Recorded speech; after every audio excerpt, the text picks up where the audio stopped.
Sejumlah pasal KUHP baru menjauhkan Indonesia dari negara demokratis yang modern.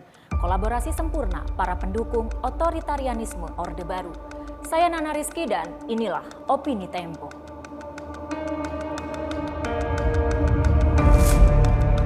Tidak ada negara yang berhasil jika pemerintahannya hanya mementingkan pembangunan ekonomi. Kemaslahatan publik tercapai hanya jika pembangunan ekonomi tidak mengorbankan demokrasi, keadilan sosial, dan kebebasan sipil.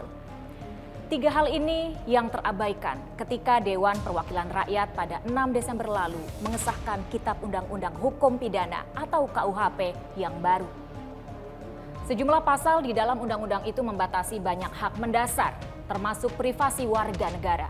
Aturan itu akan digunakan aparat untuk memidanakan banyak orang, terutama mereka yang memiliki aspirasi politik berbeda, kelompok minoritas, dan kalangan kritis. KUHP baru yang seharusnya bisa memperbaiki produk hukum kolonial itu justru menjauhkan kita dari usaha menyelenggarakan negara yang demokratis dan modern.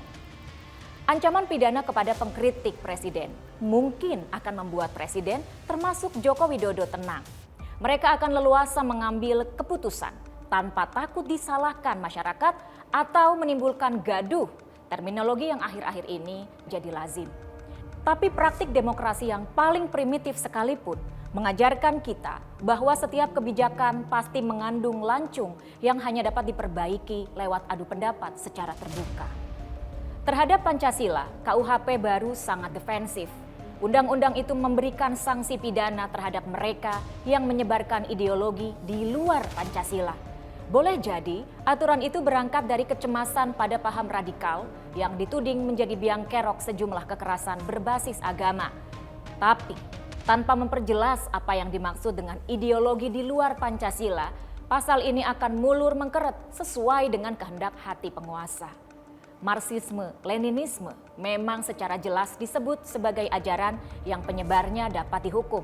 Tapi bukankah Pancasila merupakan resultan atas ideologi-ideologi yang berkembang di awal Republik yang salah satunya adalah sosialisme?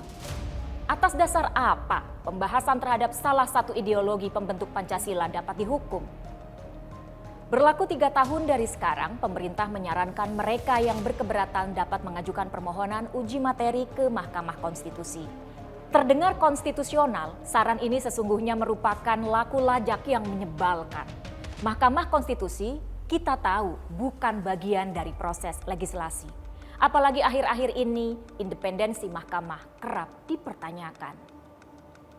KUHP sebagaimana undang-undang lain adalah hasil negosiasi politik. Politikus berbasis agama mendapat manfaat dari undang-undang ini lewat pemidanaan terhadap pelaku kohabitasi. Pemerintah dan sebagian pendukungnya mendapat manfaat dengan dibelenggunya kebebasan sipil.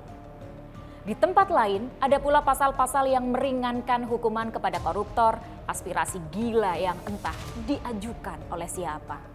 Dengan demikian, KUHP setidaknya buah kolaborasi mereka yang ingin mengembalikan otoritarianisme Orde Baru.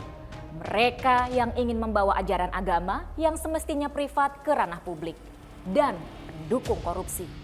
Sebuah hadiah buat publik di tahun-tahun terakhir pemerintahan Jokowi.